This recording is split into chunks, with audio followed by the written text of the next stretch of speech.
students have jobs, babies to take care of, other classes, and many watch this as a recording the rest of the week. But we have quite a few online right now, I see, which is very good.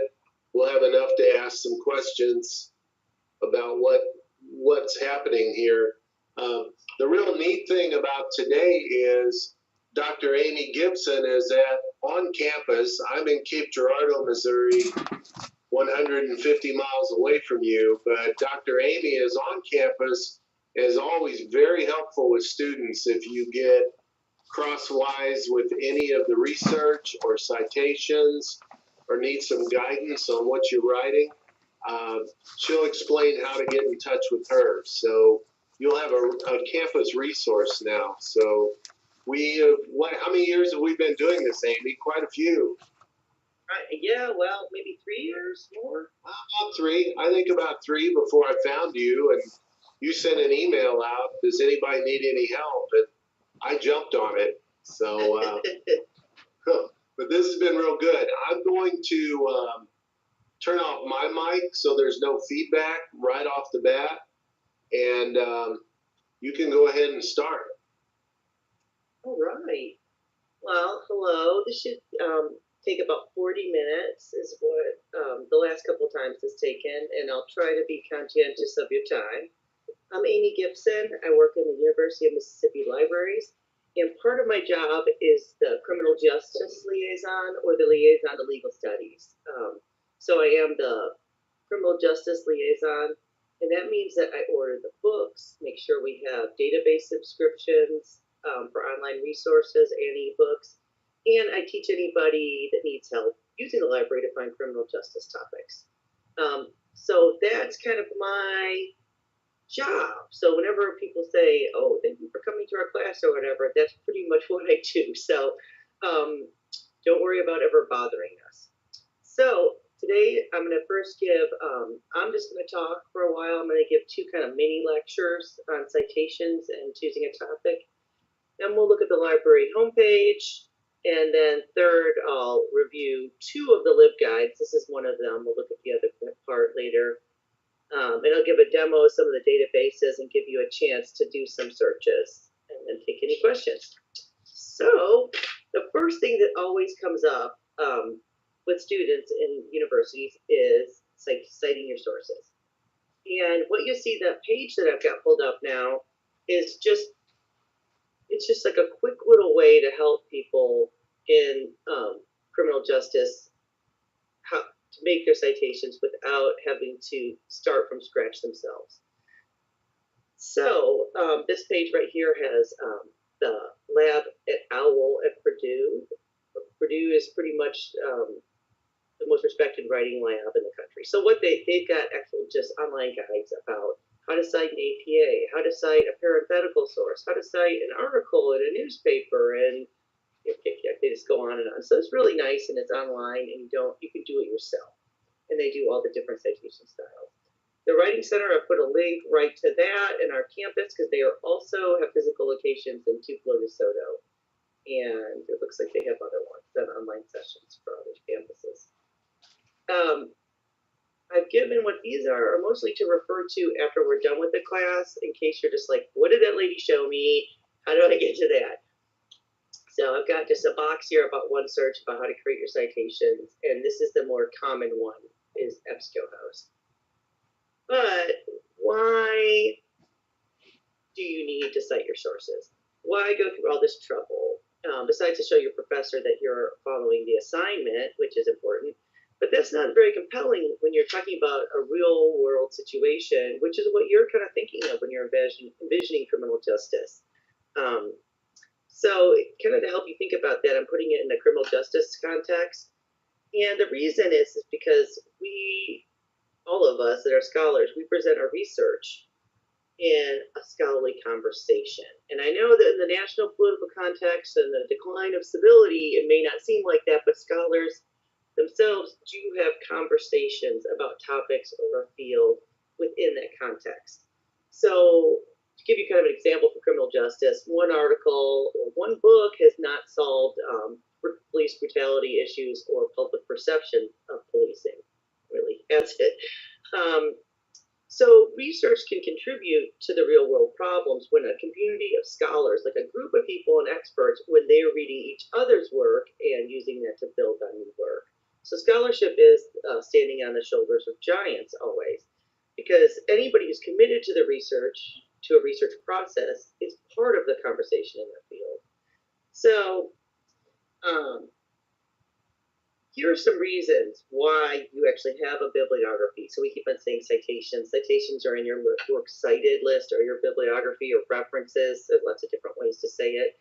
Okay, so when I'm reading an article, I like to refer to where the information came from as I read. And I know this sounds like maybe it is not you because you're not a librarian, but we're all librarians in these modern times. So when I'm looking at something, and this is why the news will get aggravating to me, because I'm like, says who? You know, somebody reads something off a teleprompter. I want to know who came up with that idea, who said it in a certain way. So like when I'm reading, I'll think, like if I'm reading your paper even, I might be like, I like what you had to say about this topic, and you referenced another article on the same topic, and I think I might want to read it. Sounds good. A lot of times when I'm reading, I'll see, oh, come on, I'll be turning the pages or slowly reading, and I'll be like, this just seems weird, or this doesn't jive, or this, what did I say about it? Oh, if an idea is jarring. So I go back to the back of the book or the back of the article, and I look at the list of citations. And what I'm looking for, if something just seems off, are things like, is the material they're using jarring? Are they quoting murder statistics from the 80s, kind of presenting them as contemporary? If the publication looks legitimate, and that gets hard outside of academia, but a huge tip is the word journal in the title of an article, kind of is indicating it's an academic publication. I can't vouch for things that are called journals on the internet, because just on the broad web, because there are actually fake journals, and there have been some for some time. But when you're going to the library webpage, you know you're going to a journal article. You're going to find journal articles that are from authoritative sources and are for real.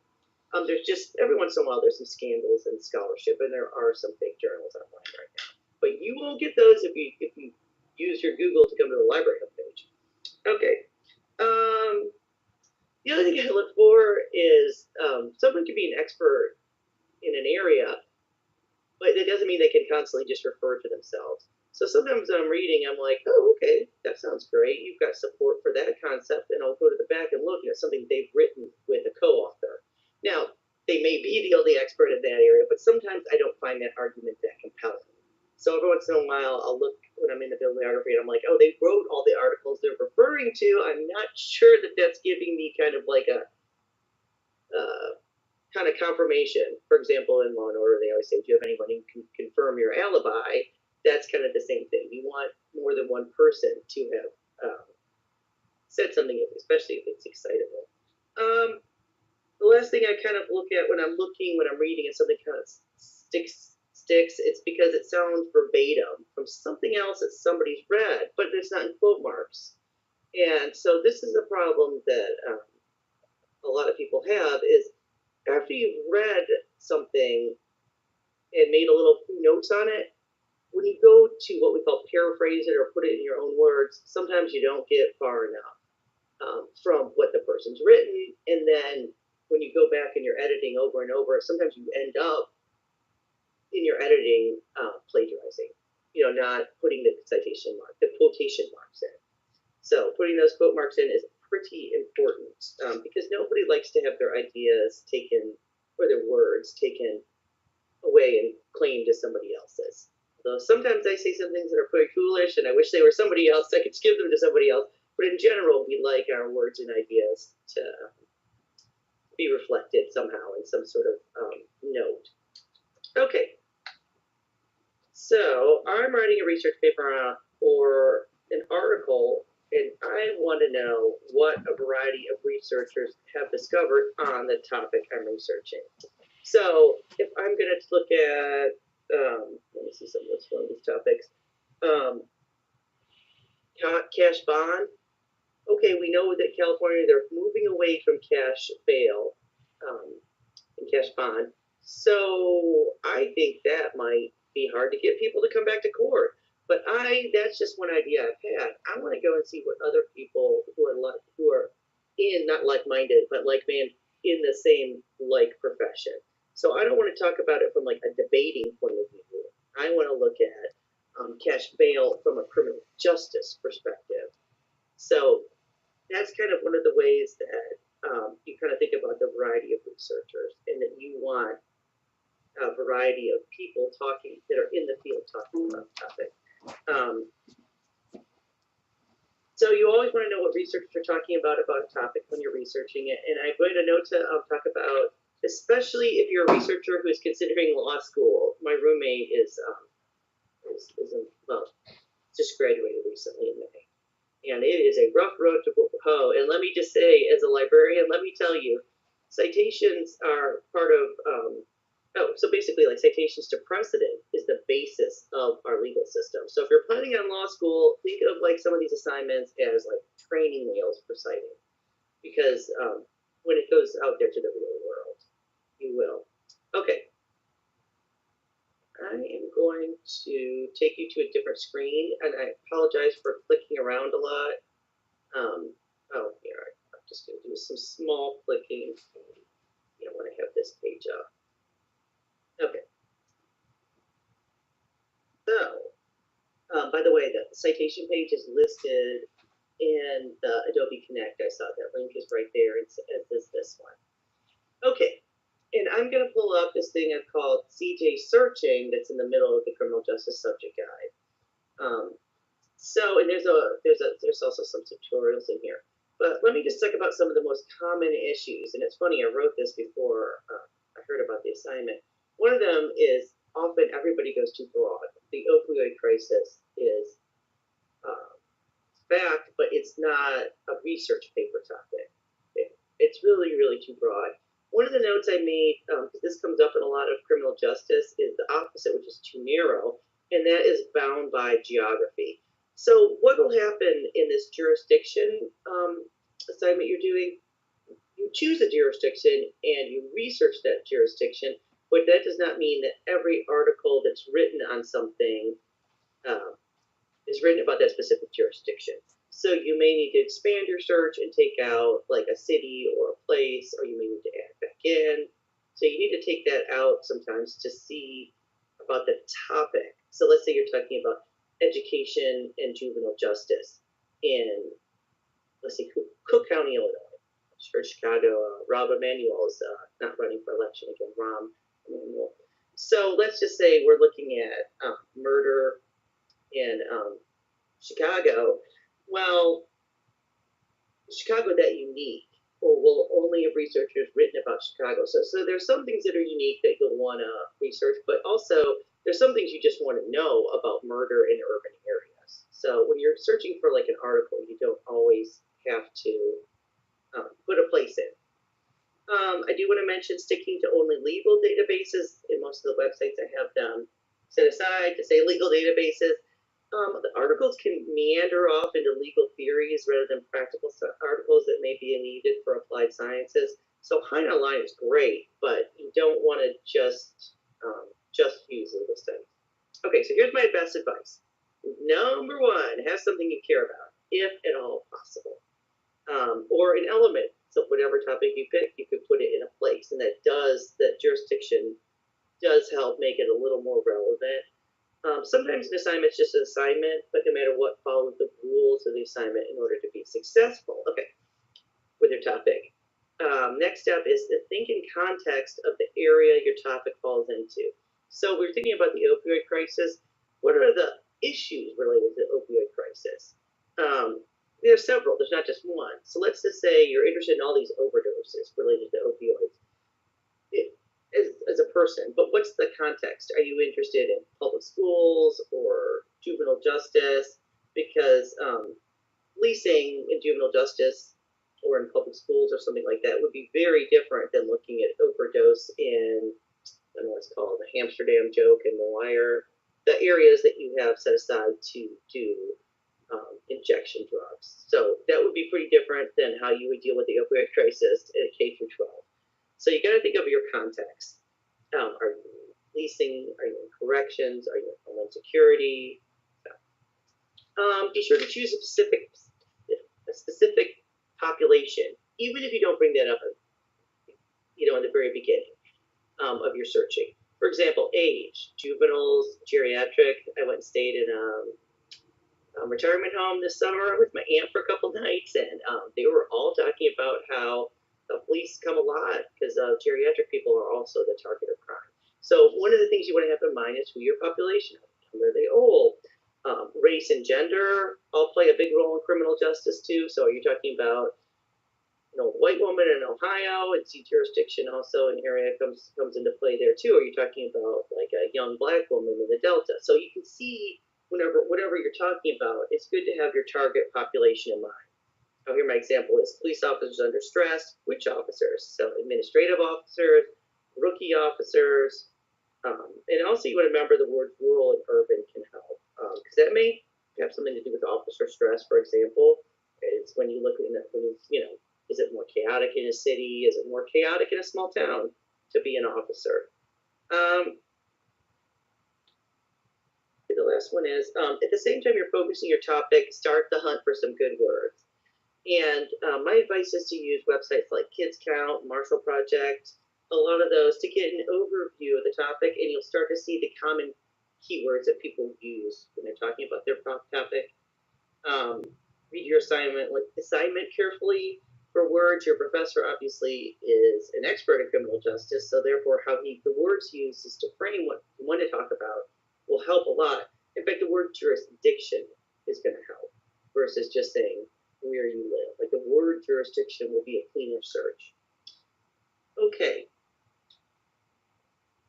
So a good research paper, a library search for it always kind of combines the things, these different elements. One, something you care about. Two, what the context of your question is. Three, identifies a specific population. And four, kind of starts to use the words from the discipline to use for searching.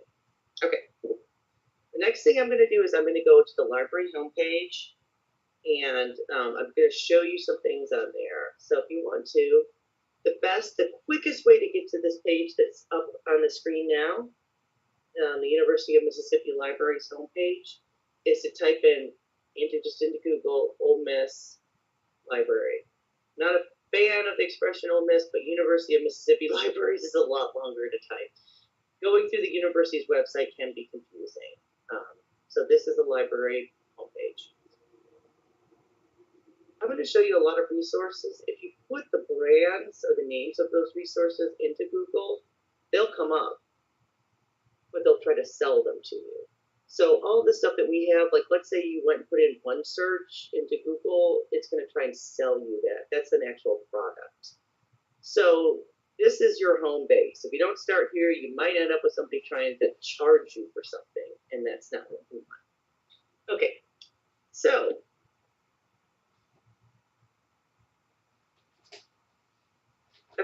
the first thing I'm going to show you is how to come back and get help from us again. This help button is not, oh yeah, it's got it all. Okay, so you can see this red thing over here, chat with us. This is an Ask a Librarian, and I'm not going to type in a question. I don't know who's ever at home working on it, but we're here till 7 at night online to answer your questions. So about 9 a.m., I think, 9 to 7 weekdays. And so a librarian will answer your question even if it's like you're unable to think of the right words to ask it. So you can just say, hey, I need to find this thing, and get more descriptive. It's very user friendly, and you don't have to rehearse the way you're going to ask a question. So that's also here. Ask a Librarian. Let me see.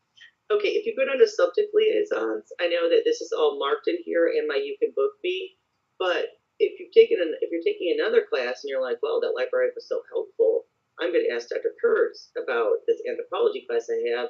This is how I got there. Here, I'm going to back up, sorry. I was on the library homepage, I scrolled down, and here's the subject liaisons, and that's what we are. There's a liaison for everything. Like, here's me, criminal justice. Where am I? when you go into this, almost all of us will have to make an appointment. You can book me, and I'll just show you what that looks like. So you can see today's Wednesday. So you can see when I'm available. And that would probably be for a phone call unless you can come for campus. Most of these are in person. But and these are all my liaison areas. Of course, my credentials. I'm going to hit back and stay on the library homepage. So we talked about chatting and finding a physical librarian, or to email or phone call, whatever you want. Okay, so now we're just going to start. We're just going to keep in with this top page, part of the page. I'm going to refer to databases a lot. This is all of them that we subscribe to. And OneSearch is searching all of those that we've subscribed to. And it's searching our library catalog, and it's searching our archives. A Google Scholar search is a little different. It's a little more advanced. We can come back to that. But our OneSearch is searching across all, I'd say about 250 library databases we subscribe to. Search by topic. These are the research guides that we're going to work from in the library. If you don't have the link, this is another way to get back to them. And then this browsing e-journals is a new service that we have too that'll kind of help you put you in that discipline, whether it's corrections or policing or homeland security or paralegal. So all these things we're going to talk about when we get to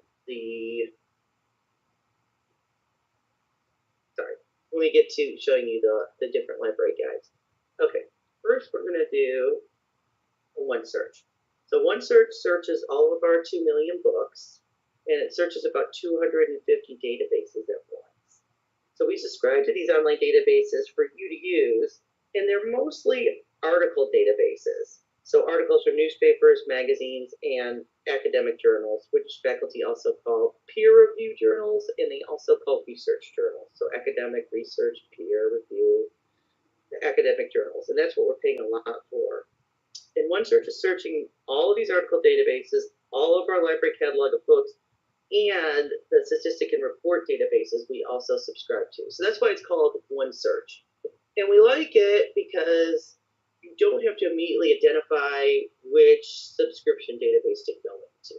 This will just search them all. Also gives you a good multidisciplinary overview. So, what did I say I was going to search?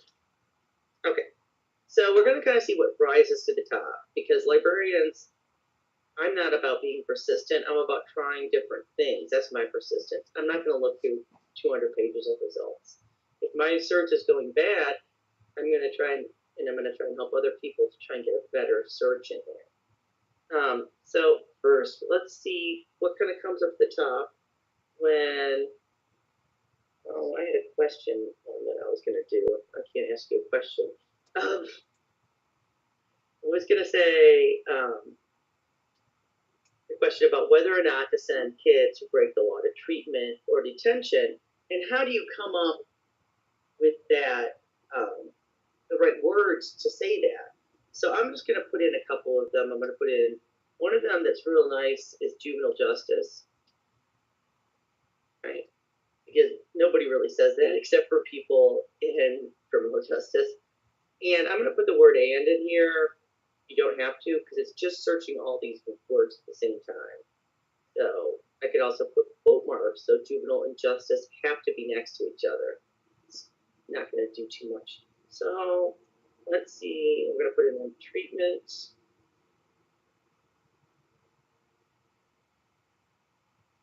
Counseling. I don't know, it's consulting. Yeah, it's not the word. I'm a terrible speller. There it goes. So while I was writing the "and" there, just remember, it's just looking for these 4 words. It's not being Google. I'm going to hit search. And so Google has got the best algorithm. I mean, there's no doubt about it that it's one of the most incredible pieces of technology, quite frankly. These are not so. These are things we buy, from corporations, and they're the best they're going to be. but you do have to put some thought into what you're searching and the words you use. Okay, so I'm going to explain full text. Now we've got our results. You can see, what I usually just do is look through and see if they look at all useful, so on and so forth. And then I usually just add words up here. I guess what I'm trying to do is comparison of counseling versus incarceration, but I would probably have to do those searches. I would do them separately. I wouldn't put in versus, because also there's a lot of different words for incarceration. Lock them up. You know. So I'm going to do them as almost as two separate searches, but along the way, hopefully some articles will come up. So the first thing I'm going to do is I'm going to click full text online, and that was because most of you do not have the opportunity to come to campus very easily. So full text online also includes ebooks. So when I did that, let me see, I'm going to do it. So I had 100,000 searches, and then when I said with the full text, we only go to 30,000. So that's 70,000 results that you thought you could look at, but you can't, because these are products for any academic institution can purchase them. So like Auburn or UC Berkeley might be using the same one search and the same, showing you that there's these same 100,000 articles, but we don't, but different libraries own subscriptions to different things. So when we're clicking full text, we're saying what you as a student at the University of Mississippi have access to. Okay. Then this is the big peer review button. I don't use it. I use journal articles. Remember, we're talking about how there were magazine articles, newspaper articles, and academic articles. So they're referring to those either as peer-reviewed or journal articles in this resource.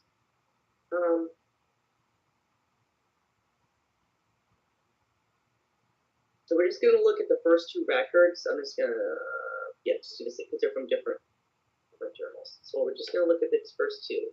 Now, this over here is a nice collection of tools. Cite this item is probably the favorite of every student and me, a faculty member.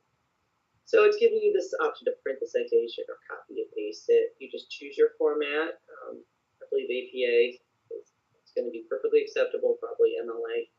It is this. This is a little funny. This should be spelled out and with a capital at the end of this. But otherwise, this has saved you hours and hours and hours. And the one search for APA is correct. The other way you can do it is, let's say, well, I want the article, I don't just want the site. You can email the article, and at the same time, you'll be sending yourself the citation.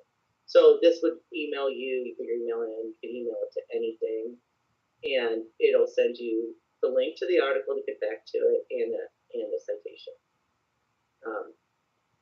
This is if you're doing a huge project and you want to do 4 articles and email them to you also at once. I've never used any of these buttons. Okay, and then here's the preview, and they'll tell you what's going on. The preview's kind of nice too, because you have to make sure you can understand the language. Part of plagiarizing is that people plagiarize more often when they can't understand what something's about. So if you're wondering what a latent variable analysis of covariance model controlling for initial status demonstrated, maintenance effects, okay, you can see that maybe that's too hard for you. I don't know, it might be too hard for me. You don't have to feel worried about it. You can still find academic articles and books that you can understand. On the other hand, your reading level might go up. You remember when you were little and you first got the Harry Potter book that was 500 pages, you read it way ahead of any other book that you've read that long. That's called high interest. So if your high interest is older girls exhibiting less delinquency, implications from gender-sensitive programming for youth, then maybe you would wade through something that difficult. That's just what we call the abstract or the article description. If you click on the article titles in one search, they're going to open a new tab, and they're going to take you to whatever company in the world exists. Whatever company we subscribe to from it. And this authentication is showing, and you usually do it once on a computer. This authentication is showing that you are a University of Mississippi student, and we have paid for you to use it.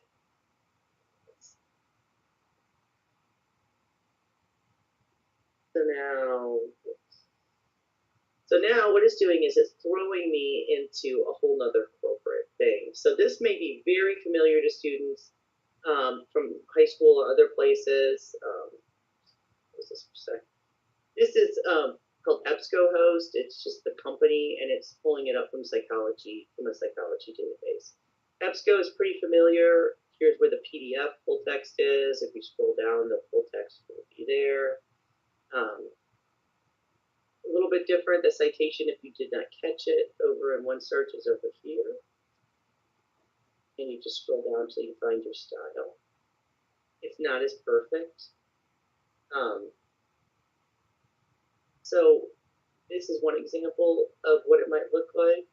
I'm going to go to the second article, the second result list. And when I click on this, by the way, jurisdiction can be important in a lot of ways too in your research, because Canada is so different than States and UK. Oops, I keep on trying to make the screen bigger. Okay, and so the last article came up in the EBSCOhost interface. This one is coming up in the Wiley Online Library, and they've got a way to go to a less Beach Ball of Doom. They've got the super fancy interface that barely will work. But here is this article, and everything is in a different spot from where it was in EBSCOhost. In fact, I can't see where to print or do anything. Here's the PDF. I gotta go there for the PDF. So what I'm just trying to let you know is that things are gonna look different depending on what company has the rights to that information, which sounds terrible. But if you look at the screen, this journal Family Process versus Journal Consulting in Clinical Psychology, Law and Human Behavior, they might be in any type of format, like any type of PDF. I mean, the layout and design may be different. So just expect that. Yeah, just settle that. Okay, good. Now, the other way to, if you're just like, okay, I just showed you these top 2 articles, if you're like, nah, I don't know about these ones. Like I said, you can change the words in the top, or you can continue to narrow it. Oh, I did just see an ebook too.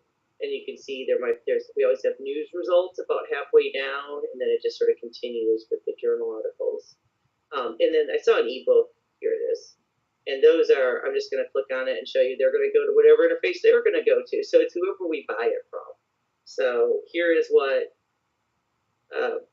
ebook, it doesn't say when I took a look. But anyway, this is an ebook that you can just, I never create an account or anything.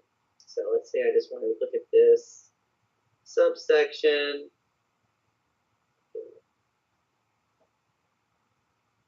Oh, yeah, this. Chapter 9, Mental Health Disorders in Juvenile Justice. So you can see it's not, you don't have to do a lot. You just have to kind of follow it. I'm not big on setting up. I never make an account in any of these. Just use my stuff. Okay, so other than adding a word up here, how would we get it down from 30,000 results? Well, you can say, well, I just want to look at the books. I just want to look at the journals. That'll take it down. So then I've only got about 8,000 results. The other thing that's pretty good is to do the last 5 years, or just use the date slider. Now let's keep going. Do last 10 years. Or you can just click last 5 years, etc. I am not crazy about clicking on these. These are a further way to narrow it down, and it can really help. Like, let's say I could click on African Americans, but those are just the articles that these people have given that specific subject heading. So, so when you click on this, you can click on it, hit apply, and you can see if you agree with what they're saying. If these are relative to what you're looking at. So here's racial distinctions and psychosocial histories of incarcerated youth. So what is the psychological history of incarcerated youth in this group? Some people see that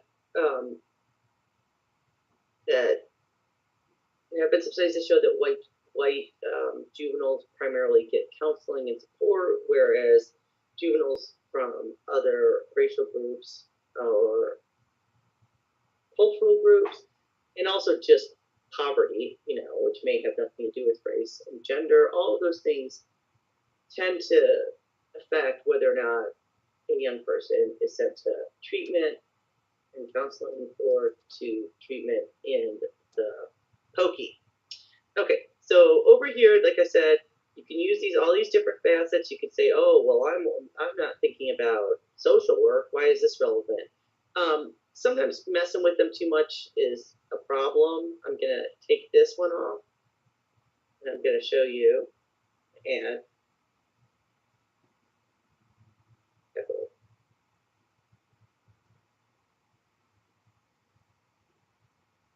I'm gonna add a specific population. And you can see. Dr. Amy, just real quick, was that one of those technical terms, pokey? Yes, pokey. Okay. Sometimes, again, it's hard to talk all at once. So anyway, that's what I do, and you can see this is an old school librarian trick, is the quote marks. So if you don't do this, let me see if it's going to break, if it's going to have a nervous breakdown now, but I doubt it. What happens a lot to me is I get pretty frustrated. This is pulled up. It looks like the first three of this thing. Sometimes in some topics, you're like, I don't want to compare Africa to the United States. So that can happen. So this is, once again, juvenile justice or African American, putting those words that you have to have next to each other together. Putting them together with a quote mark. Let me see, is there anything else? One search fairly easy to use. The only thing that gets difficult is when you're linking out and something's being titchy. Like this, yeah, this is the same Wiley with these turning things. If you're having problems with that, remember the library homepage has the Ask a Librarian link on there. We used to have it up in here, but I don't see it. All right, are you guys ready to move on? And we'll review some library guides, and we can look at some other databases. You just have to find one article. Well, just one other point. When you're looking at those certain articles, if you see one with, like the third one down, affiliation with delinquent peers, let's say this was a very important article to you, you might want to click on one of those or each one of those authors specifically, because more than likely they've written more than one article on that topic. And so if you find a key article that it's like the article that says everything that you're really looking for, has all the bells and whistles for your topic, you might want to go one step forward and click the authors, because more than likely they've written other things about that topic. That's very true. And some of these do have the, I don't know why it's not letting me scroll to the bottom of the page, because you can see population human, which I thought was pretty funny. But it sometimes, look, here we go. In the HTML full text, this is acting hinky stuff. I'll with this one. When you look at the full text of it, okay, sometimes you can click on that person's citations too, and that's a fun thing to do. All right, you want to follow along now. Don't click where I'm clicking. What you've got is some links on the side. If you want to go to where I'm going, I'm going to be looking at, which one first? The CJ100 guide. So on the left-hand side of the Adobe Connect, you'll see a link there. So I'm just going to go through there the old school way. It's out of here. So I'm going to go to Research Guides, and I'm going to click on the link right here. But it's already linked in your Adobe Connect. So, oops. So these ones are, some of them, they're designed with kind of different purposes. So this one's just pretty basic. This is just to get you started for the CJ100 class specifically. This is one search. It'll blow up to the full box, like it was we were just searching. Just kind of a little shortcut way to get there. These are the links in between all the different guides I've got that relate to criminal justice. And then I've given you some databases I thought would be specifically helpful to this class. We just kind of came up with them. But down here are probably some of the more important ones: the Marshall Project, Police One, Casey Foundation, Kids Count. Those are great sources. In fact, when we were talking about jurisdiction, I'm going to open up Kids Count for a second. And see, their most popular one is their data book, I'm guessing. And so the data book is going to show you usually about where people are. So you can see trends, economic well-being, education. You need to, so this is really kind of speaking to the assignment about what are statistics in the social and the educational and criminal area that students are, that you're writing about. There are other ways to get at that. So once again, these are the main guys that are okay when you go out into the wilds of the web. The rest of these, most of these just take you to our databases.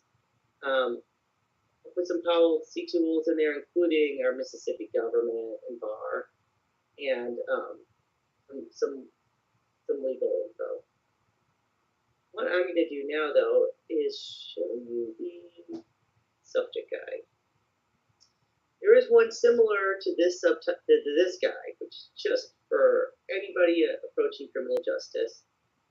It's a starting point for people looking for reliable resources written by experts within criminal justice research. So this is the exact same page. It'll say like Homeland Security, and then the areas of Homeland Security. And this one's got corrections and law enforcement. Okay. So we're going to start with the basics. So I think that every criminal justice student should have used, one search. Every student should. And then I'm saying that these 4 right here are pretty important databases. One is Academic Search Premier, and that goes across popular press and scholarly articles. Sometimes they're not quite as hard to read every once in a while as some of those. NCJRS is the federal government does. It's a National Criminal Justice Reference Library System. It's a great place to get an overview. And then we've got Political Science Complete.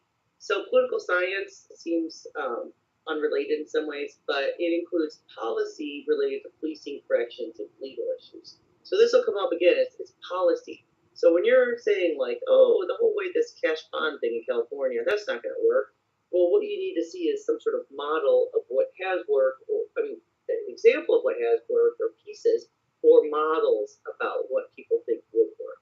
So, in Social Index with full text, sociology is part of the study of any social problem, so including criminal justice, and that's pretty important too. You get more into psychology with Homeland Security topics, but one good way to think about it is psychology is why does one person do it? Sociology, like with Social Index, is why do groups of people do stuff. So why do people in the United States do this? What's the social force propelling that? So I think this middle one is a good place for you to go down and choose one of these. But you're going to have to use, probably, I would use all 3 of these to understand your, with Kids Counts, most of, to understand the jurisdiction you're talking about. So like when we do one search, we can talk about whatever the topic is, because in a broad sense. So what different people were doing related to, what were we searching? Oh, sending kids to juvenile justice issues. So we do also want to see what communities have to stay. So that's what Social Explorer will do. If you notice, I'm mousing over these eyes. So that's a good way in all my guides to see what's going on. So we're saying Social Explorer, this is a good way to learn about community you're researching using their population, housing, economic, and geographic data. And this is from the Census Bureau. So this takes you off of the website to go to the census site, which is pretty usable. Statistical Insight is something we subscribe to, and it's kind of pulling together all these other different statistics too. Now, the one we subscribe to, I'm going to show you because it's the prettiest to get statistics on areas, and it's called, I say Statista, some other people say Statista. It's just a brand name. So you can do something like, I wish I wouldn't have to keep on calling counseling.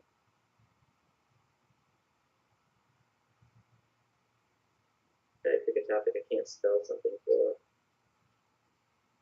Okay, I'm going to put in juveniles because juveniles, nobody else uses that except for criminal justice.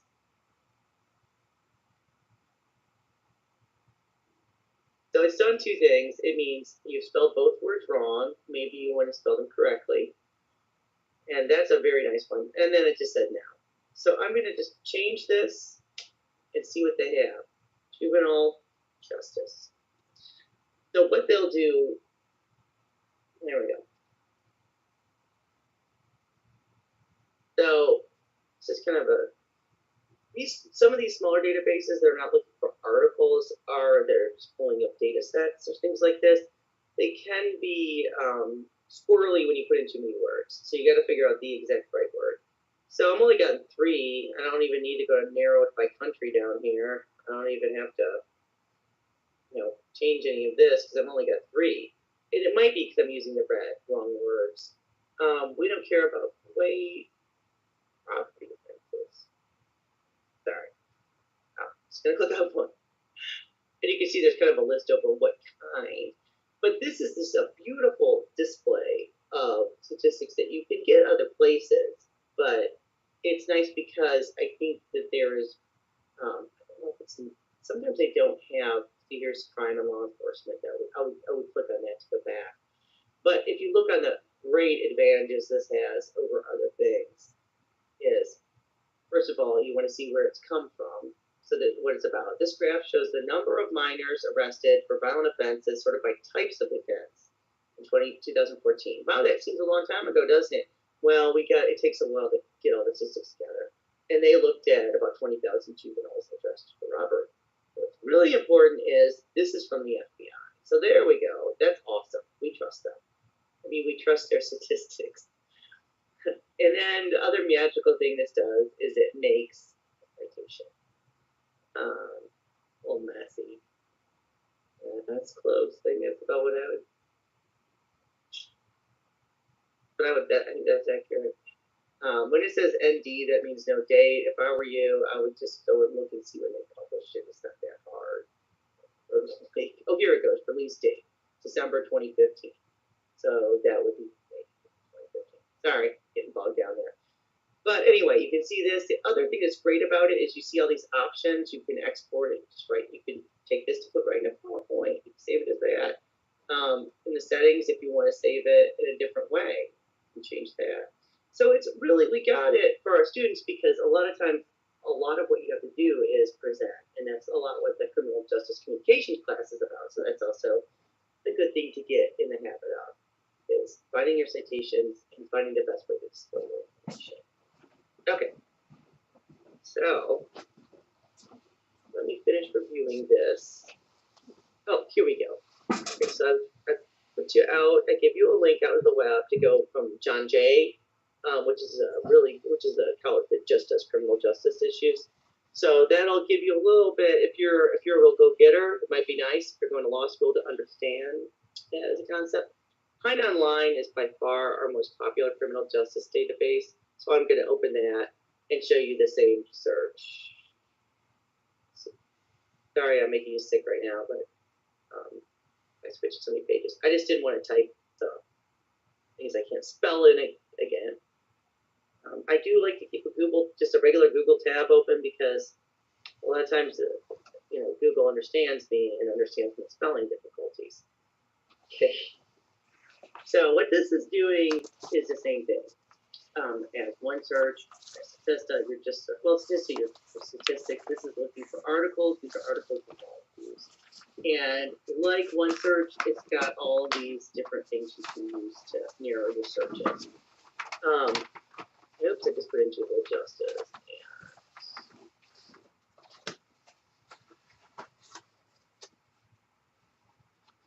I'll throw Mississippi in there too. Throw a little jurisdiction while I can. So these are legal journals, and they can be great. Wow, this is 89.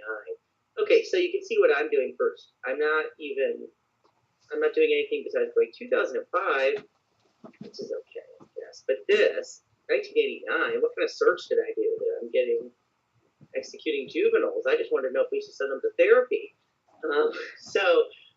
That's the case of, I'm going to dump Mississippi out. I'm going to try and put the word counseling in again. Mother, just so embarrassed. She doesn't know, but she's so embarrassed I'm misspelling this probably.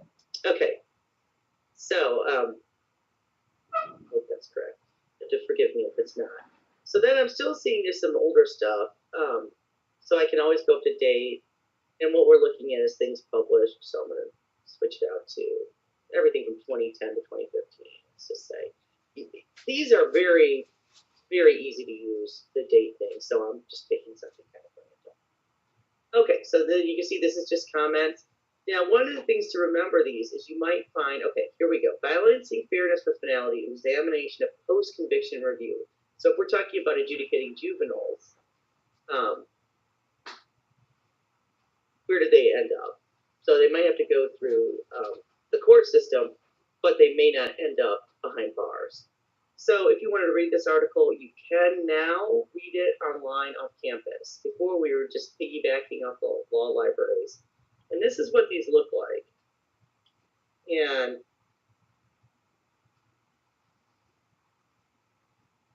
I'm going to make this look a little bigger.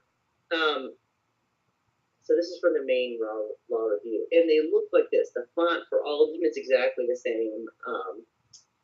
You can go down a rabbit hole with some of these legal arguments. So you do want to watch out that you're just not following one crazy person's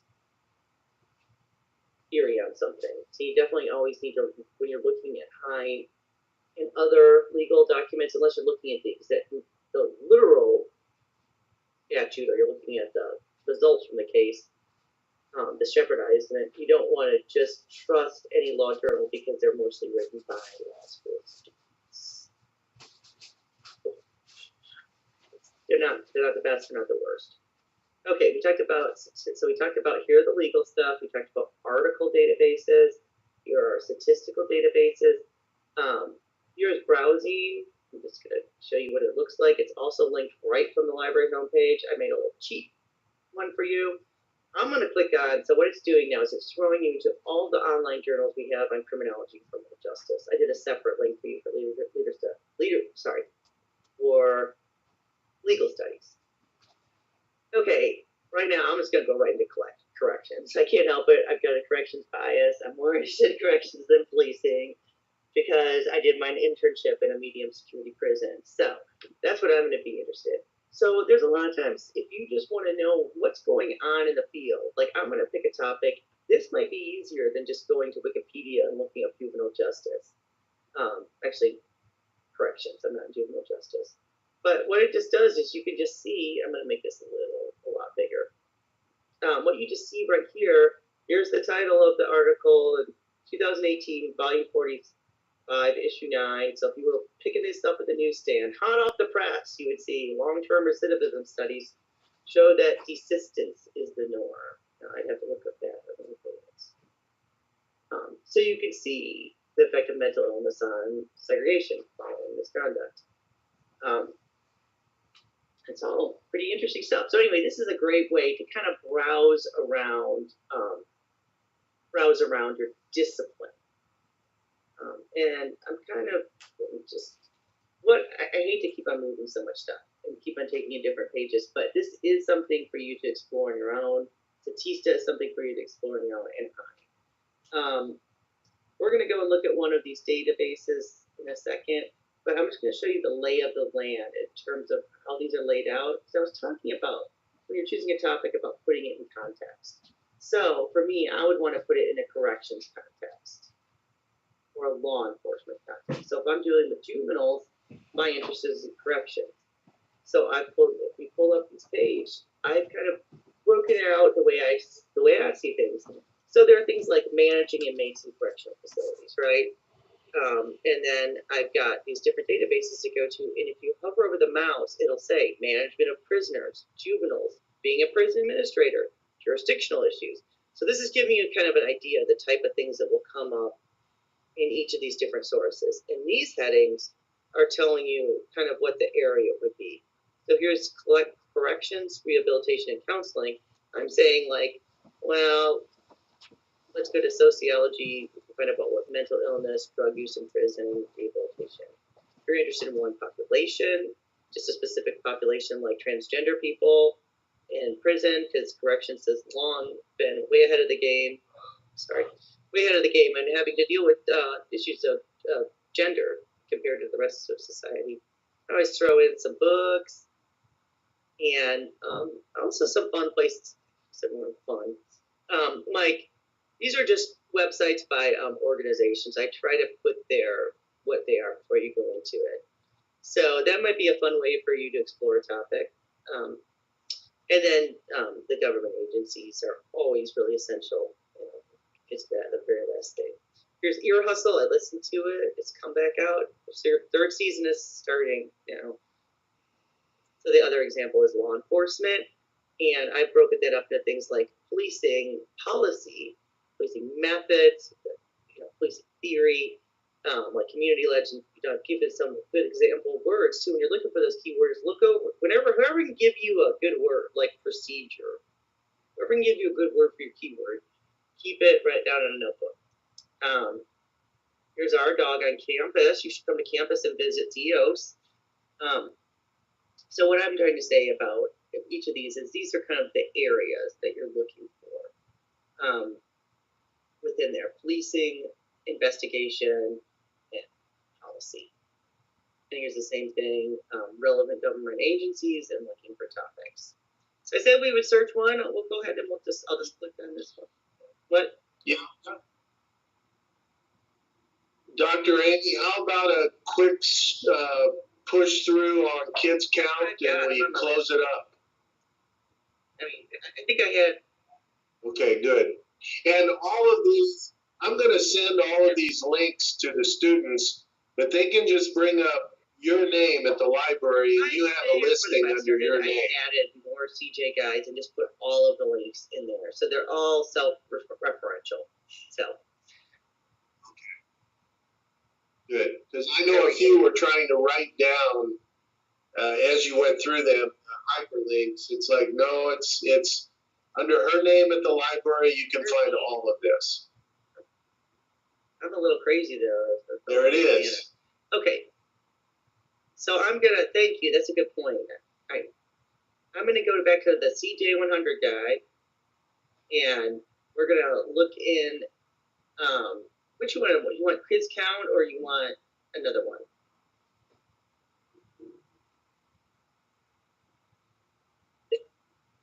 I think kids count because even the CJ100, as they look at a jurisdiction, the social factors that kids count has about education, crime, child well-being says a lot about criminal justice and policing. Okay.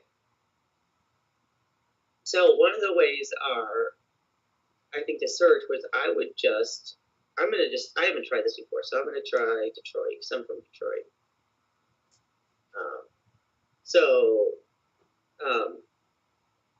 You can see what kind of comes up when I just did that kind of search.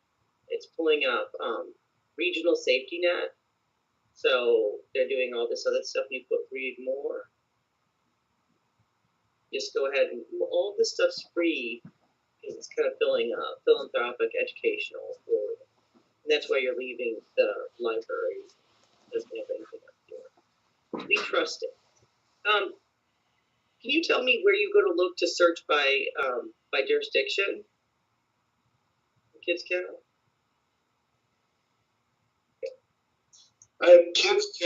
Kids count data center. There it is. Would be a good one, or I was at the homepage for any case study. Yeah, so it does. It shows up in the top menu. Okay. And there, You can do indicators for all of Mississippi, but we can put in, they may not have all counties, but when you do counties, you may have to tell, let's see, so the age, total population by gender. Yeah. When you're clicking this, it's showing you all of them, and then it defaults to all of them, and then you look and see if, I'm going to uncheck all, and then I'm going to do the county we live in here. And so that's just going to bring it up. And then total population of Fayette County by gender.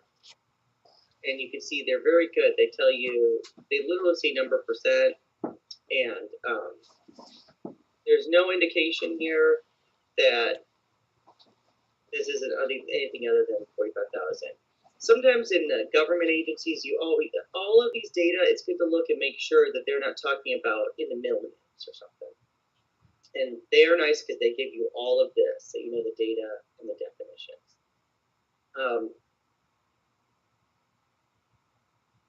Wonder if we can compare. Let's just do Jones. I have a friend from Jones. So now I'm looking at Lafayette and Jones breakdown by gender. Gender is kind of not that fascinating. Anyway, a lot of these are they're very nice. They're kind of like Statista, where they help you see things a lot easier. And all these came from, like, see, this one came from the census. Open it. So this is what Fact Finder looks at. So the Annie Casey Kids Count is doing a nice job for you by making it look like this. And that's just comparing, for some reason, percent of gender in Jones and Lafayette. No, it's not, because Jones doesn't have data. They won't all have data. All right. Is there anything else within this?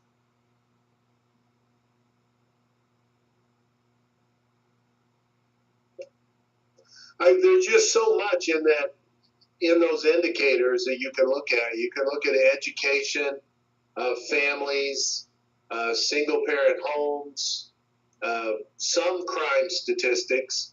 And so all of it has to do with just the general well-being of the area.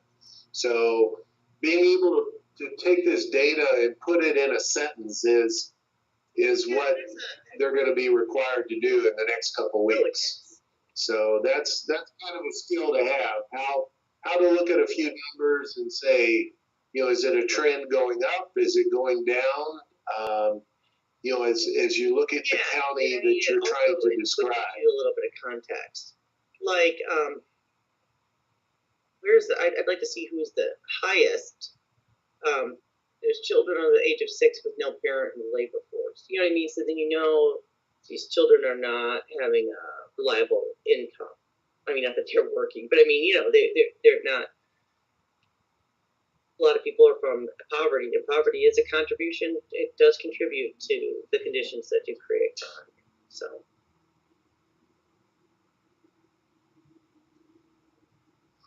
Well, some of the students will look at more wealthier counties and cities in the country, and then they compare data such as graduation rates with counties where others live. And, as they post the data, you're looking across data and what they post, and there's a lot to be gained from that. I think that the more you try to imagine yourself in somebody else's place, the more compassion and patience you have with people.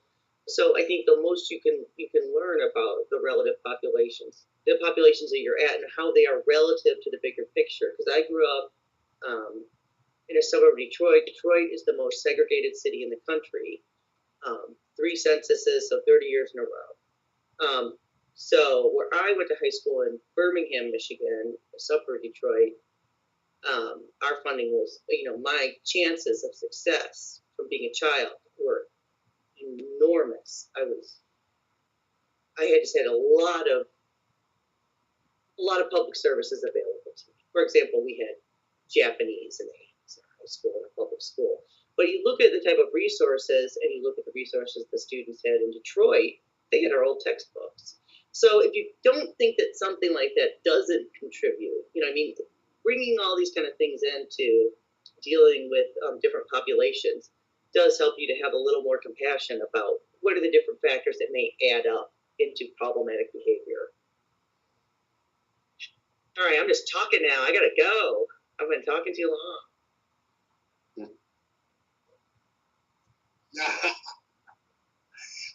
Any questions from the students on how to properly cite and find resources? We'll take a few more questions or cut it off either way. Now remember, there's an assignment attached to this, so the email you get tonight will have both the recording, hyperlink, and also refer you back to Blackboard to post 2 questions, so you get 20 points for for both watching and completing the assignment. Got a few more typing, but I went on too long. I think they're scholars now, Dr. Amy. I get sorry. I know. No, it's good. It's always good. I learn something each time and then go back and go through your screens. So it's very valid information for all of us. I think it's such an important field. And Well, I criminal justice students have been my favorite for about 25 years, so I'm going to stick with it. It's been good to me. Good. Well, I think we're good now, so I'm going to shut off the recording and call it a night. I've already slammed my laps today. I don't know about you. Oh, you did? Very good.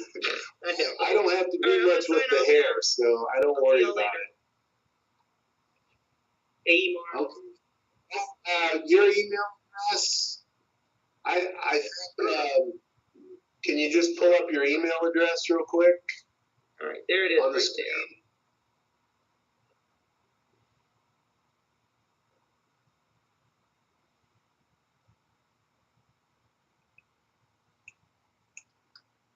Yeah. No last name. AEMARK. Look at that picture now. Look how skinny and brown haired I was. Have to get a new picture. All right, I'm gonna shut this whole kit and caboodle down.